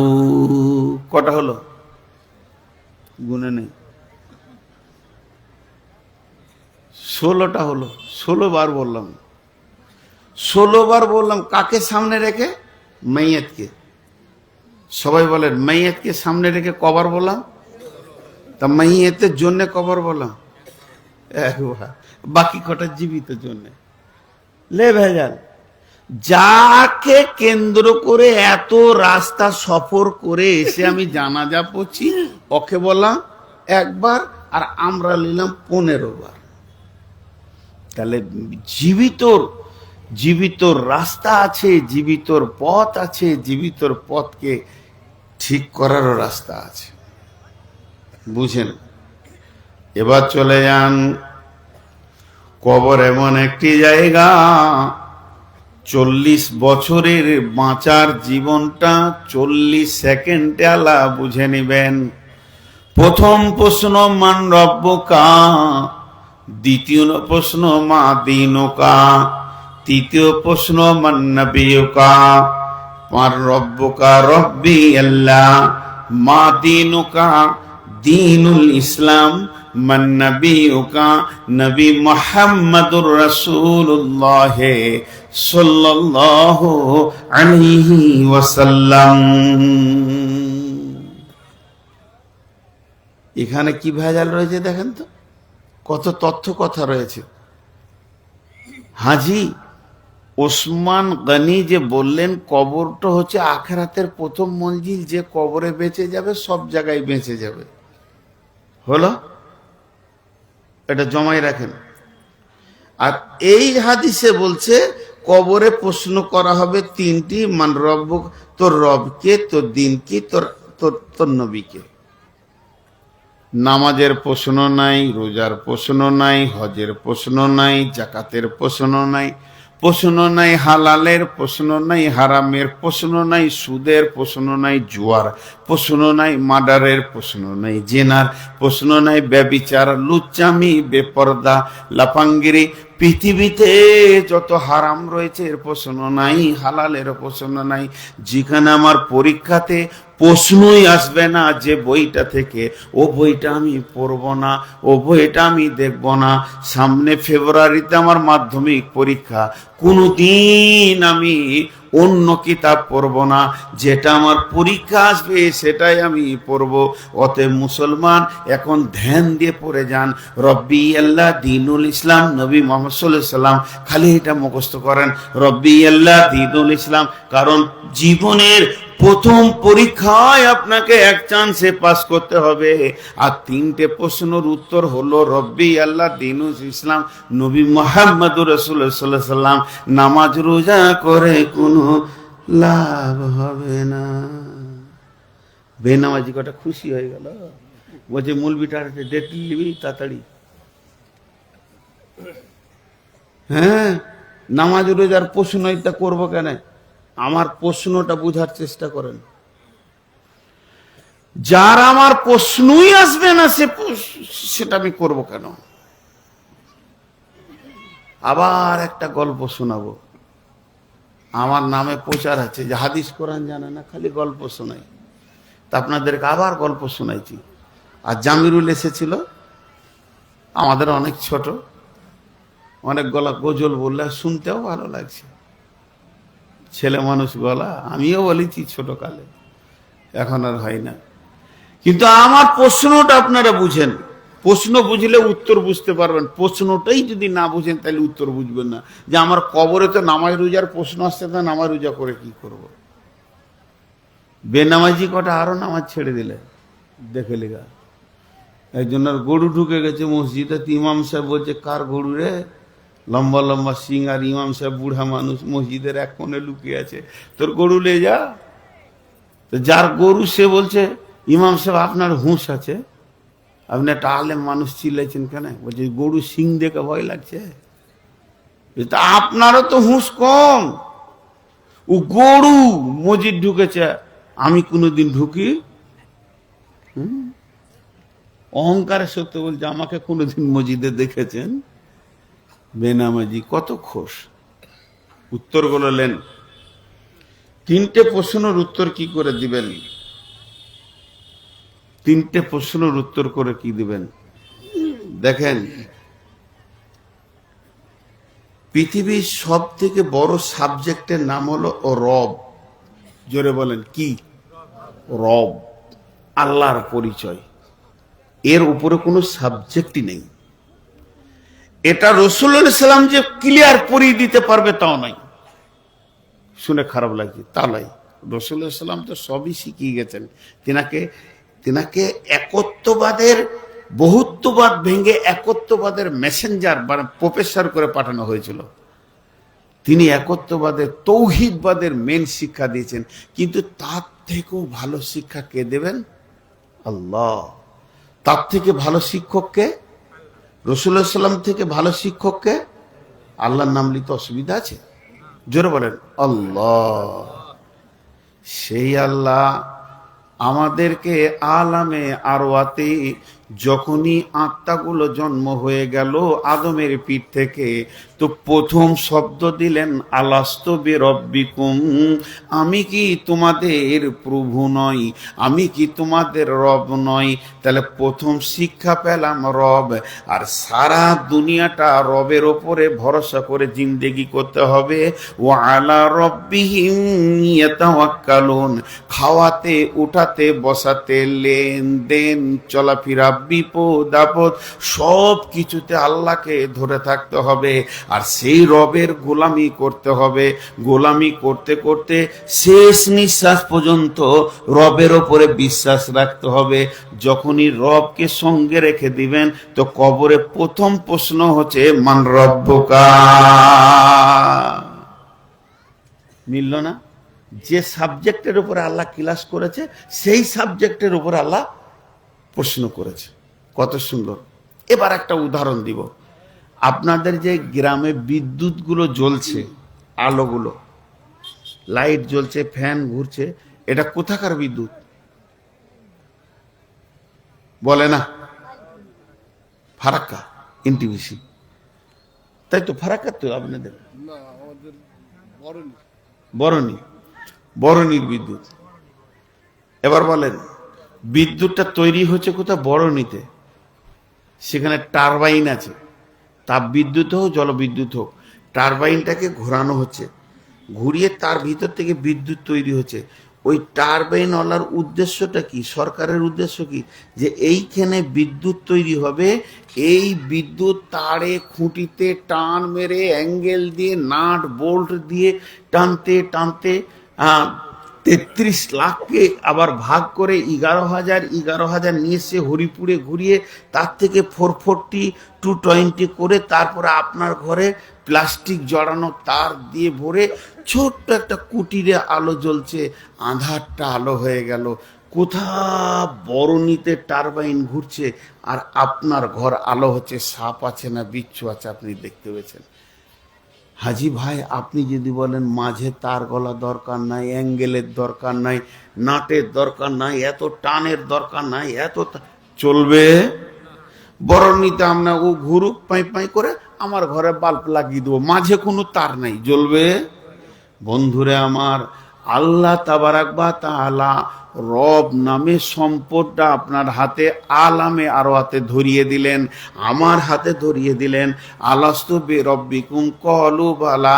আল্লাহ বলতে চাইছেন এই রবই তোর সব। রব তোকে পৃথিবীতে দেখবে, আর এই রবকে সঙ্গে নিয়ে কবরে যখন ঢুকে যাবি তোর আঁধার কবর আলো হয়ে যাবে, নুরানিতে ভরে যাবে। কখন দিয়েছি তোকে আলামে আরওয়াতে? তুই পৃথিবীতে উঠে কি করবি? ওয়া আলা রব্বিহিম ইয়াতাওয়াক্কালুন, ওই রবের ওপরে ভরসা করে থাকবি। সুখে দুঃখে বিপদে আপদে রবকে ভরসা করবি। আর রব তোকে জবার ডাকবে, হাইয়া আলাস সালাহ, আয় কবরে যদি কিছু লিবি তা আয়, আমি তো কবরের মালিক, দৌড়ে গিয়ে তুই সাজদা করবি। রব যদি বলে খাবি না, রোজা রাখ, রবের হুকুম মানতে থাকবি। মানতে মানতে মানতে মানতে রবকে সঙ্গে করে নে কবরে চলে যাবি। তখনই তুই যখন রবকে পেয়ে যাবি, তুই ক্লিয়ার হয়ে গেল মান রব্বুকা, রব্বি আল্লাহ। দুনিয়াতে মাঝে রবকে ছেড়ে দেয়া চলবে? বলে না। গোটা তারটা বরণী থেকে হরিপুর পর্যন্ত কোথাও 1 ইঞ্চি ফাঁক করা যাবে? 1 ইঞ্চি এটা লাগাও চলবে? যদি না চলে তাহলে ওই জন্ম থেকে কবর পর্যন্ত একটা নামাজ ছাড়া যাবে না, তার কেটে গেল। একটা উদাহরণ দিই, উদাহরণটা মন দিয়ে শুনবেন। আমি একবার জামাতে গিয়েছি, একবার নয় কয়েকবার জামাতে গিয়েছি আমি, কিন্তু তবলিগ জামাতে ঘুরেছি। তবে মহারাষ্ট্রে ছিলাম জামাতে, ঘুরতে ঘুরতে এবার বাড়ি চলে আসবো, তো দিল্লি এলাম। দিল্লি মার্কাজে বসে আছি, তো আমাকে ওখানে জিজ্ঞেস করলো যে আপনার তো সময় শেষ হলে। হ্যাঁ, আমি বাড়ি যাব। তখন ওরা দিল্লিতে একটা জামাত তৈরি হয়েছে গাজিয়াবাদের, 15-20 জনের জামাত, সব শিক্ষিত আর বড় বড় ব্যবসায়ী, বড় বড় কোটিপতি ব্যবসায়ী। যে এই লোকগুলোকে আপনি সাথে করে নিয়ে যান, এরা বাঙ্গাল চিনে না, বর্ধমানে স্টেশনে নেমে আগে এদেরকে মসজিদে তুলে দেবেন, দিয়ে আপনি বাড়ি যাবেন। ঠিক আছে। ওই লোকগুলো এসে আমার কাছে বসলো, ওদেরকে দেখিয়ে দিলে যে এই লোকটা বর্ধমান, আর আপনাদের রুট দিয়েছি বর্ধমান। আমার কাছে এসে বসে বলছে, তো আপনার বাড়ি বর্ধমান? হ্যাঁ। নূর মসজিদ? বলে হ্যাঁ। ওখান থেকে আমার বাড়ি যেতে হয়, ওখানে বাড়ি নয়, শহর থেকে বাইরে। তোরা বলে ঠিক আছে আপনি বসেন, আমরা টিকিট করে নিয়েছি। দিয়ে বলো কোন লাইনে টিকিট? বললাম কলকাতা লাইনে টিকিট করেন, বর্ধমান স্টেশন পেয়ে যাবেন। তখন মোবাইল ছিল না, কম্পিউটারে লাইন দিয়ে করতে হতো। ওরা আমাকে বললো যে আপনি দিল্লি চিনেন না, দিল্লিতে কোথা কি আছে আমরা জানি, দিল্লি আমাদের লোকাল, আপনি বসেন। আমার টিকিটও শুদ্ধ করে নিয়ে এলো, যে একসঙ্গে টিকিট হলো। তো বলে তৎকাল টিকিট করেছি, কালকে সকালে ট্রেন, বাস কালকা মেল। কালকা মেল যখনই বলেছে আমি বুঝে নিয়েছি আমাদের দিকে ট্রেন। এবার ওরা আমাকে সঙ্গে নিল, সাথে ছাড়ে না, সঙ্গে দিল্লিতে। কিন্তু আমি রাস্তা দেখাইছি না, ওরা এসে অটো করলো, কি করলো, স্টেশনে গেল, প্ল্যাটফর্মে গেল, খালি বলছে আপনি পিছিয়ে আসেন। হাজি আমি হলাম আমাদের পথ দেখানো, হলো আমি পিছিয়ে যাব? যেতে হচ্ছে কেন দিল্লি আমি জানি না। ওদের পিছে পিছে গেলাম, ট্রেনে উঠলাম, খেয়েছি আসছি, খেয়েছি আসছি। ওরা আমাকে সাথ ছাড়া করলো না। এসে বর্ধমানে নামলাম, সব একসাথে নামলাম। নামার পরে বেড়ে আমি হলাম আগে, এবার ওরা হয়ে গেল আনপার। ওরা বর্ধমান চিনে না, বুঝে না। তখন ছিল টোটো, ছিল না রিক্সা। একটা রিক্সাওয়ালাকে বলছি, অনেক দিন মহারাষ্ট্রে ছিলাম, 4-5 মাস 6 মাস ছিলাম, আর বাংলা ওদের সাথে হিন্দি বলছে, আমার কাছে বাঙালি কেউ নাই। রিক্সাওয়ালাকে বলছি নূর মসজিদ জানা হয়? নূর মসজিদ? বলে হ্যাঁ জানা হয়। ওরা আমাকেও ভাবছে বিহারের লোক, ওই দিল্লির लोग। तो जमात में तो 16-17 लाख है, तो कितना को लेंगे, कितना? नूर मस्जिद एक रिक्शा कितना लेंगे किराया? तो बोलছে 15 रुपया। 15 টাকা বলছে, আসলে 5 টাকা ভাড়া। 5 টাকা ভাড়া? কেমন ঠগাইছে আমাকে, 15 টাকা বলছে। তখন আমি একবারে ঝেড়ে উর্দু হিন্দি ভুলে গিয়ে বাংলা বললাম, ফাজিলামও পেয়েছ না? স্টেশন থেকে নূর মসজিদ 5 টাকা ভাড়া লয়? তখন বলছি হ্যাঁ আসেন আসেন আসেন। তাহলে ঠগা থেকে ওরা আমাকে বেঁচে গেল, সাথে করে নিয়ে এলো, তো মসজিদে বসিয়ে দিলাম। তো ওই রকম ধরনের কালেমা ইমান এমন একটা জিনিস, আল্লাহ নামে, রব নামে বস্তুটা পেয়েছি আলামে আরওয়াতে। ওই রবকে দুনিয়াতে হাত ছাড়া করলে হবে না। রোগে শোকে দুঃখে যে কোনো হালাতে রবকে ধরে রাখতে হবে। তাতে রব নামাজ পড়তে বলে নামাজ পড়ে, রোজা রেখে, জাকাত দিয়ে, হজ করে, রব যা বলবে তাই শুনবো। তবু রবকে বলবো, হে রব তুই যেন ছেড়ে চলে যাস না, তোকে ছাড়া উপায় নাই। কারণ কবরে নামার পর ওই দিকে জান্নাতের রাস্তা আমি জানি না, তোকে সঙ্গে রাখলে আমার রাস্তা ক্লিয়ার হয়ে যাবে।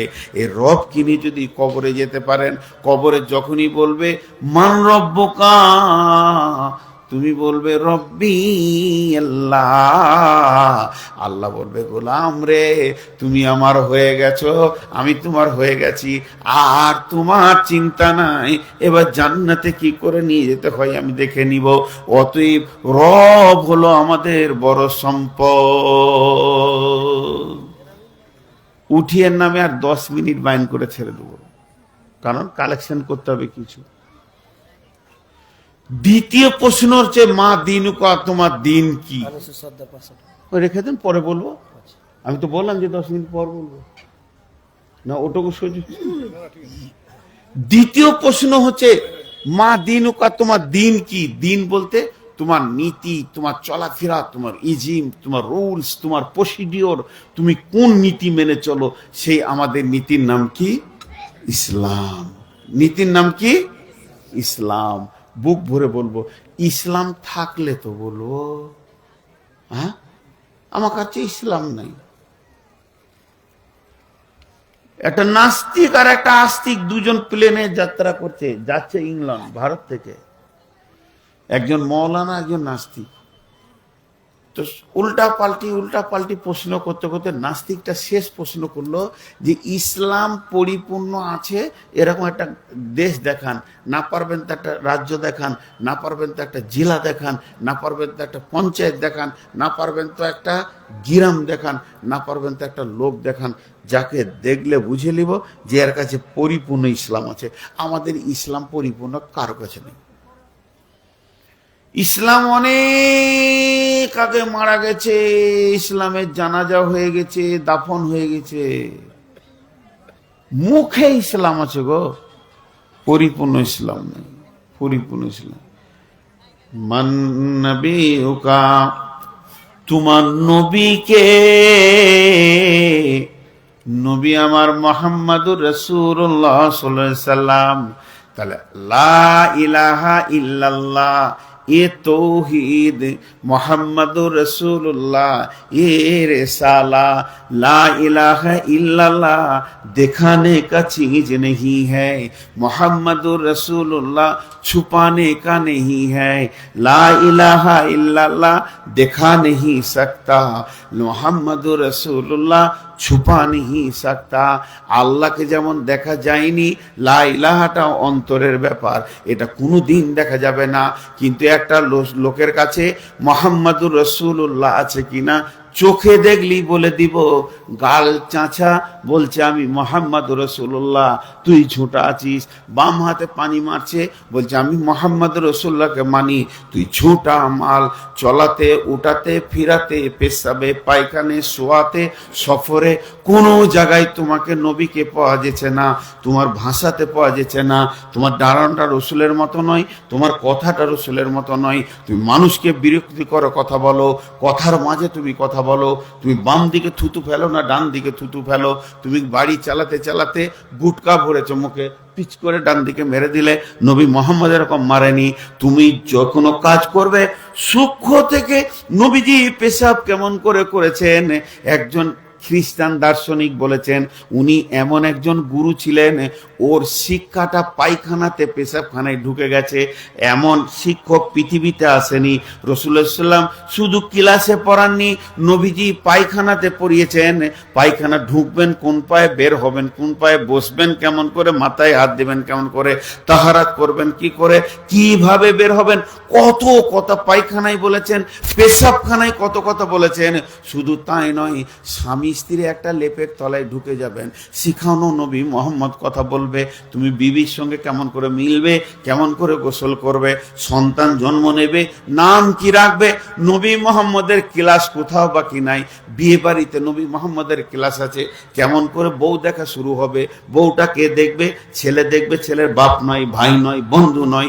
এখান থেকে শুরু করে বিয়ে হওয়া থেকে বাসর ঘর পর্যন্ত নবী মোহাম্মদ কোন জায়গায় নাই খালি বলে দেন। তাই একজন খ্রিস্টান বড় প্রফেসর দার্শনিক বলেছিলেন, নবী মোহাম্মদ যদি আর 10 বছর বাঁচত, আর 10টা বছর যদি পৃথিবীতে নিঃশ্বাস পেত, আর 10 বছর যদি আল্লাহ রেখে দিতেন, ইসলাম ছাড়া দ্বিতীয় কোনো ধর্ম আর পৃথিবীর বুকে পাওয়া যেত না। সেই নবী মোহাম্মদকে আমরা নিজেদের হৃদয়ের নবী বলি। এখন ওটা মুখে চলে গেছে, কাজে আর নাই। আজকে যে ঘরে রয়েছি, ভাত খেলাম, আমি ভাত খেয়ে ভিতরে শুয়ে আছি, বাইরে কে যেন একজন ভাত খাচ্ছে, এনকে ভাত খেতে খেতে ওর পানির তাকা যাচ্ছে, বাম হাতেই মারছে, কাঁত কাঁত কাঁত কাঁত কাঁত কাঁত করে মেরে আবার ভাত খেয়েছে। হাজি ভাই মুসলমান গো, বুক ফেটে যেছে। বুক ফেটে যেছে এই মুসলমান, বিড়ি সিগারেট খৈনি গুড় গুড়াকু জর্দা দোক্তা গুটকা, এই মুসলমান। এবার আমি কবরের প্রশ্ন তিনটে উত্তর আপনাদেরকে বলে দিই। এক নম্বর, সারা জীবন যে রবকে ধরে থাকবে, রবের হুকুম মানবে, তার মুখ দিয়ে বের হয়ে যাবে অটোমেটিক রব্বি আল্লাহ। যে ইসলামের নীতিগুলোকে নীতি হিসেবে জান দিয়ে মেনে নেবে, তার মুখ দিয়ে বের হয়ে যাবে আমার দিন ইসলাম। আর যে নবী মোহাম্মদের এক চুল ডানে বামে করবে না, ওনার মতো করে চলবে, ওনার মতো করে বলবে, ওনার মতো করে থুতু ফেলবে, পেশাব পায়খানা করবে তো ওনার মতো করে, বিবির সঙ্গে মিলবে, গোসল করবে, চলবে, সফর করবে, সব নবী মোহাম্মদকে যে গ্রহণ করবে তার মুখ থেকে বের হবে আমার নবী মোহাম্মদ রাসূলুল্লাহ সাল্লাল্লাহু আলাইহি ওয়াসাল্লাম। কবরে তিনটে প্রশ্নের উত্তর দেবেন, জান্নাতের ঘোষণা এসে যাবে, আর কোনো টেনশন নাই। এক ভাই 500 টাকা দিয়েছেন, আপনারা উঠবেন না, আমি একদম পুরো 12টা 2 বাজছে আপনাদের কাছে আমি বাপজি বলছি, ভাই বলছি, 7 মিনিট টাইম নিলাম। যদি 7টাকে 8 করে দিই তা আপনারা আমাকে বলবেন তুই মুনাফিক। এ ভাই, ওই ওই ওই ভাই, ওই ওই এসো মুসাফা করি। তুমি উঠলে কেন? এসো, আমি বসতে এই ও ভাই, ওই ও মিয়া, ওই বহিরা আছে, আল্লাহকে ঘর পৌঁছায় না, সুজা হাসপাতাল যাক, এই খালে পড়ু কুবুর হয়ে আর হাসপাতাল যাক। 7 মিনিট কাউকে উঠতে দিব না। ও খুব নিজেকে সিয়ানা মাল মনে করেছে যে আর তো কালেকশন হবে, পালিয়ে যাই। ভাই এখন আমার পাশে যোগ্য আলেম বসে আছে, জিজ্ঞেস করেন, আদায় সুই পালালে কিন্তু মুনাফিকের লিস্টে চলে যাবেন। কেন? জিহাদের ময়দান থেকে একমাত্র মুনাফিক পালিয়েছে। জিজ্ঞেস করেন আলেমকে, আমি যদি ভুল বলছি তা আপনারা জুতোগুলো আমার মাথা বরাবর মারেন, আমি ফুল বলে কুড়িয়ে নেব। যত জিহাদ থেকে যারা পালিয়েছে তারা মুনাফিক। আর কালেকশন দেওয়াটা জিহাদ। ওয়াতুজাহিদুনা ফি সাবিলিল্লাহি বিআমওয়ালিকুম ওয়া আনফুসাকুম। শুধু পানির নাম শরবত লয়, শুধু চিনির নাম শরবত লয়, চিনি পানির নাম শরবত। অতএব মাল দেওয়া জান দেওয়ার নাম জিহাদ। একজনে যাবেন না, যিনি টাকা দিবেন তিনি উঠেছেন, আর গাদা করে টাকা দিতেন। খুব ভালো ছেলে, অনেকগুলো দিবে মনে হচ্ছে। আল্লাহ আকবার, গুনছে তারা 50 চললে কত আছে? 3000 আছে আর 2000 বাকি, 5000 বেনামিতে 5000 টাকা। আসেন, উঠবেন ওই যিনি টাকা দেবেন। আমি যে 7 মিনিট বলেছি, আমার ওয়াদাও আমাকে ঠিক রাখতে হবে। আর 6 মিনিট আছে, 6 মিনিট 5.5 মিনিট আছে। ভাই আর কেউ আছেন? আমি 5 মিনিটের মাথাতেই দোয়া করে দিয়ে আমার জবান দিয়ে বলবো আপনারা স্বাধীন। এর মাঝে কেউ আর নেই? আছে মনে হয়, দেখ দেখ দেখ পরে আর একটা দে না রে ভাই। না, 500 দিলাম। এখানে এখানে জমির দাম কত? আপনাদের গোরস্থানের জমির দাম কত? হ্যাঁ তাই বলি, আপনাদের একটা কথা জিজ্ঞেস করি, আপনাদের এখানে গোরস্থানের জমির দাম কত? 20 লাখ টাকা দিলেন। না বিঘে বলেন, কাটা বলেন তো, কাটা কাটা 1 লাখ টাকা কাটবে। 1.5 লাখ টাকা কাটা যদি হয় 800 100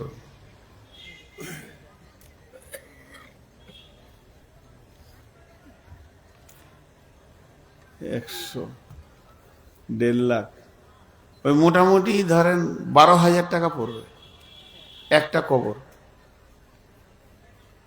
12 থেকে 13,000 টাকা নিজের নিজের কবরের পয়সাটা দিয়ে দেন। আর নাই ভাই, 12 থেকে 13,000 টাকা পড়বে একটা কবর। দেন 15,000 করে নিজের কবরের পয়সা নিজে দিয়ে দেন।